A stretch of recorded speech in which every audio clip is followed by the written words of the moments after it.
what's up YouTube? So back in the truck today. So if you saw my last video, I kind of did wrap up the Subaru, finish up the brakes. The car pretty much came out awesome. The brakes were great, no real hiccups other than just needing a helping hand to bleed them.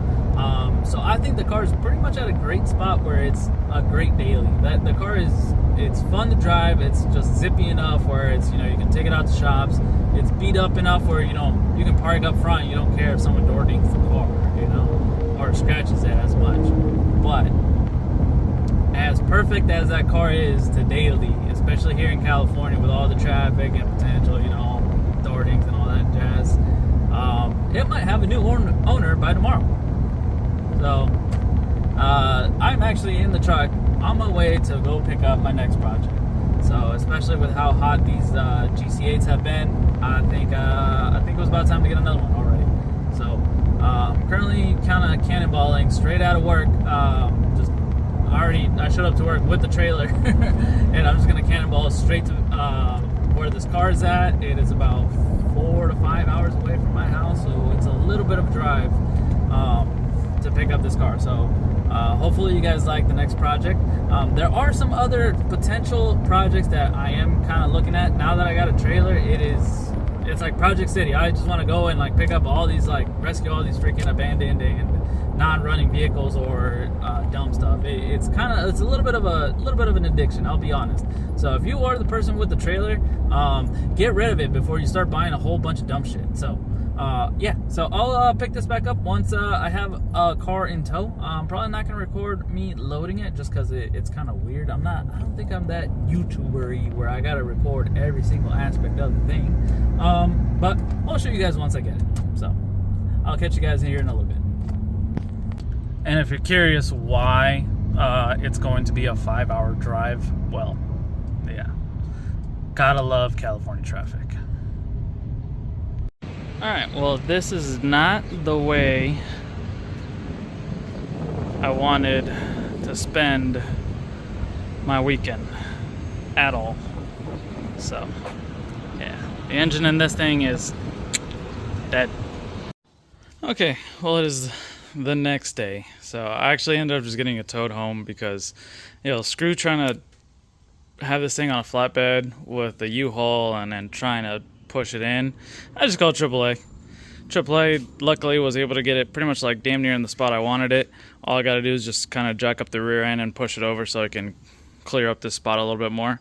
But right now, good thing I left the hood open because the battery is 100% dead. I really hope I did not kill the battery by leaving it dead for the last 2 days, because I thrashed on this on Saturday and Sunday and we could not get it running. So I got stuck out in Arizona in the middle of the desert. It was not a fun time at all.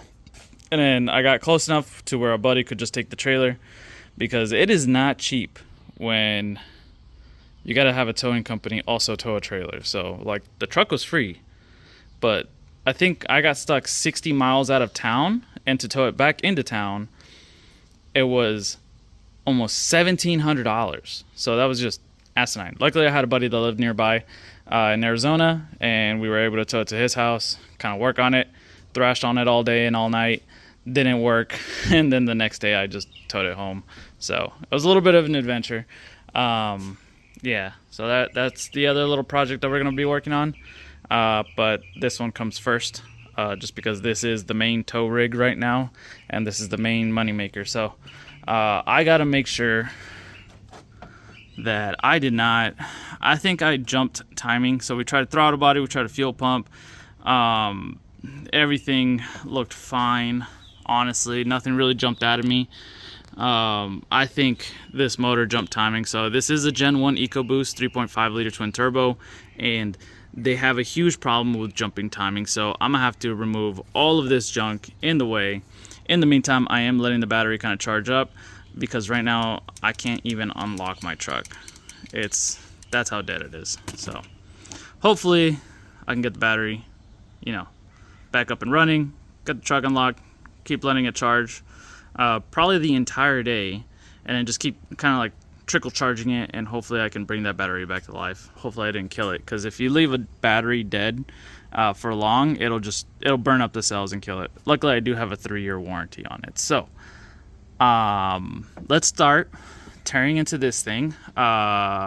Once the battery has enough charge so I can unlock the doors, I'll start cleaning out the truck. But got to get the intakes out, got to get the piping out, got to get everything on top of the valve covers off so I can get at least one of the valve covers off, see if I did stretch a chain. I'm really hoping I did not. I think I'm gonna go after the passenger side valve cover, just because I have replaced that valve cover gasket and I know it's not going to be absolutely glued. I think the driver's side is going to be glued, because I think that's still like a super old OEM gasket, and they just glue themselves to the cylinder head. So let's get this all torn apart. And if you're curious just how trashed my truck got over the weekend, you know, there's food, there's junk, there's all that stuff. One of my tires is back here actually, because this truck does not fit. As I was saying, this truck does not fit on a normal trailer, so I had to swap out for the spare. So that's all there. Ugh. Ugh. This is full of food. Immediately take this out, leave the door open so this truck can air out. Alright, let's get to work. Alright, so I got both valve covers off, and I got my trusty little borescope. So these Amazon borescopes are dope, and we can see that we got 1, 2, 3, 4, and then we're right on the 5th one. So according to the Google machine, anything above 5, it's pretty much stretched. So I think this motor jumped timing on me in the middle of the Arizona desert yesterday or 2 days ago. So yep, I think that explains it. So now to drain all the fluids, pull the whole front end off, and we'll verify our timing marks and further conclude if we did skip a tooth. I think we skipped a tooth on this side and not this side. That's why we weren't getting any codes. Alright, so it's a little ways later. So if you're wanting to see how to do this, I will link some videos down below that helped me a ton. But I do have all the covers off. The inside of this motor actually looks great for almost 300,000 miles, because I mean, dude, okay. Like, how much better can you get than that? We have a little bit of sludge buildup, like on the pan, but overall, even like the camshafts themselves, there's a little bit buildup on in between, but everything's pretty much spotless. So before we remove that camshaft, I did get all the parts. I am just doing the chain and the guides. I'm not going to do the phasers because, again, this motor has like 300,000 miles. I'm kind of going to essentially plan out a Coyote build after this. So this was about $500 worth of parts right here. So some valve cover gaskets, because they were needed for the driver's side. Essentially the sprocket, the gasket for the water pump neck that pops out of this. I got a new front seal, new O-ring for that guy, all the guides, and of course this absolute behemoth of a chain, because there you can kind of see just how insanely long this chain is. It's absolutely nuts. So we'll see once I pop out that other chain just how much it's stretched. So I'll compare the two and see what the stretch is, because it's nuts that I even got a new tensioner. So this is the tensioner, and this guy is like essentially all the way pushed out. They do have essentially a ratcheting mechanism. That's what you see the little teeth are. So essentially, as this guy comes out and puts kind of like a little bit of preload on that chain, it cannot reverse back, and it'll just help keep the chain tensioned on startup or during low oil pressure situations. So let me get that chain off, and then we'll see just how bad the length is, just how much stretch we got on that other chain. Alright, I got these out, and we can see here that just pretty much they're equal up there. And we can see just how much it was already extending. So again, the chain being way too long is going to make other components essentially get out of whack, out of timing, and stuff like that. So we can see that it was already kind of like lengthened by like one full link, almost by the look of it. So make sure these two are as straight as possible. And yeah, see, we can see that it's almost like 2 full links longer from just the chain stretch. But this is an insanely long chain. It almost looks like a motorcycle chain from how long it is. But now we can take our chain and reinstall the new one, and start installing all the new guides and all that. So the guides, I'll put them over here. We can see that one of them has a pretty gnarly discoloration, but overall the wear does not look bad at all. So we got somewhere, but all our guides looked in pretty dang good condition. So take all our new guides, take our chain. Also, tech tip: if you get packages, save this construction paper.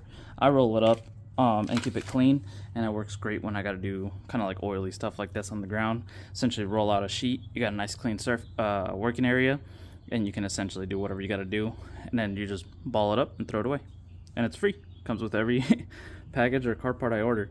So, you know, just save your stuff and recycle. So, alright, let me toss this chain in and move on to the next thing. Alright, cool. So it got a little bit late on me, but I was able to get the entire chain with a new crank sprocket. Don't know if you can see it right there. There we go. Installed. And essentially the only thing that's left is to pull the pin on the grenade. So this is your tensioner, and that was super anticlimactic. Usually they kind of spring out a little bit, but should keep the chain nice and tight for that first initial start. And then from there on, hopefully she snugs up and doesn't jump timing no more. Alright. She's driving nice and smooth. Got about 33 miles. I think that's good enough for a test drive to say that she is actually fixed. Sick. Alright, well, it's the next day. Truck is officially fixed and running great. So here is the next project. This one I'm kind of just going to do probably like a quick little flip on it. So quick overview. It's a 2.2 liter 2000 Subaru Impreza that is very stinky and automatic. So essentially it's the exact same car that I had before, just slightly newer. And this one's a 4-door versus mine was a 2-door. Biggest reason why I bought this one was because other than this one little chip in the paint, this is one little section, the paint's actually in really great condition. Other than this, maybe there's a couple little dents here and there, but overall I think this paint should buff out and it should look great. Zero rot whatsoever. It is super dirty and super dusty, but it looks like the previous owner took care of it, so it looks like we got some like brand new brakes, stuff like that all over the car. He said he had just put like shocks on it, so but I guess he worked on some very muddy roads. So we'll get into it, but first things first is gotta get this thing cleaned, because he was definitely a smoker. So the interior is disgusting, the exterior is gross. So I'm gonna go ahead, give this thing a quick pressure wash. Got my pressure washer, installed myself a nice 50-foot hose. That way it'll make it easy pressure washing this thing. So I'll get started, clean this, and then I got my buddy coming over, and I even got myself a new carpet extractor that also heats up the water. So that should be coming in real handy to get rid of the smell out of this thing. Ooh, the seats look so gross. Bro, this one's just straight black. Your detailing rig is so sick, dude. I always love it, dude. This thing. The Ford freaking Ranger right here. So there you go if you need his info. He does awesome work. He did the last Subaru, he's doing this one, and then again, dude, just how can you hate on this little detailing rig? He's got all his chemicals in there. Generator, air compressor, all that stuff in there. So sick. Alright, continue to clean this thing. Yeah, bro, it's already looking so much. It's bright white now. Yep. I'm gonna put dye on these for you too. Okay, bet. Appreciate it. Yeah, like the whole front end looks great now. Before it was like really opaque. But it actually looks like a pretty nice car.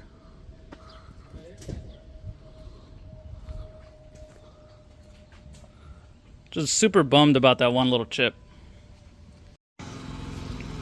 But yeah, it's like this side all clean and like that side still looks. I like the mask. Yeah. Dude. And it smelled so weird when you were like cleaning it, dude. It smelled like burnt maple syrup. That's what I was like. When I smelled that, I was like, fuck. Yeah. Dude, yeah, but the insane color difference just left to right is nutty right now. I mean, it can, it's old. You know, you can do what you can do. Maybe next time I can get it more. Yeah, no, but I mean, it's already a huge upgrade. Yeah. Like now it looks at least like normal seat. And especially now this one too that is drying, it's getting lighter by like the minute too. Like where the sun's hitting it, it's already kind of like dried and it like that little dark spot's going away. But this thing was absolutely trashed. And then the interior still needs a little bit of love. I vacuumed it so far, and now all I just need to do is wet down, right? Yeah. Wet down, do my stuff, and then, you know, extract the seats or the floor and all that, steam it, and then vacuum, and then gloss. But put these in. Yeah. But yeah, dude, no, that's nutty. I definitely have been bringing you some horrible cars. Yeah, I know. My bad. No, you're good. A lot of polishing, which is good, but I'm more expert in on just washing an interior. I'm pretty good at polishing and stuff like that, but like it takes a lot of time. Yeah, no, this stuff is very tedious work. Ew, dude, I don't know what the fuck the guy was doing in here before, but there's your before. All these pictures you're taking, send me it. Bro, hold on. Here, I'll take a picture of it, but this is like the forbidden coffee. I dare you to take a sip. Yeah. Well, it's a good thing keep the weeds dead. Yeah. Alright. For the after. Whole thing looks like brand new again. Even like the door panels, all that grossness that came off. Yeah. There's still a couple little stains here and there, but we'll get those on the second go around. The dash looks like brand new again. The windshield I can actually see out of. Even like the center console, this thing was so gross. Freaking awesome. Another clean too, be good. Even got the custom air freshener. Hell yeah. Yeah, another little clean would literally get this thing looking like brand spanking new. But it smells so much nicer now. Yeah. Like, bro, before, this thing just smelled like a drunk guy's breath. Like after he threw up. Now it just smells like clean soap. So, super stoked. Alright, well, there you have it. Quick little transformation of the interior of the Subaru. Always, first thing I ever do whenever I get a car is just sanitize it. Now it's actually sanitary for me to work on it and touch it and drive it. Later on I'll work on fixing all the little knick-knack issues like this thing and the door, stuff like that. Alright, and well, there you have it. So the car is all detailed and it should be essentially ready to start the mechanical work side of it. There's still a lot of work to it. I gotta go pick up a set of cylinder heads for it. I still gotta actually fully diagnose it, make sure it's actually broken. But I think for now it looks 100% different from where it started. So I think we made a major improvement today with doing the entire interior cleaning. But with that, I'm gonna call it a day because I'm kind of sweaty. that thing keeps going off. I'm tired, so I'm gonna push this thing back into the street and then go get some parts for it. So, peace.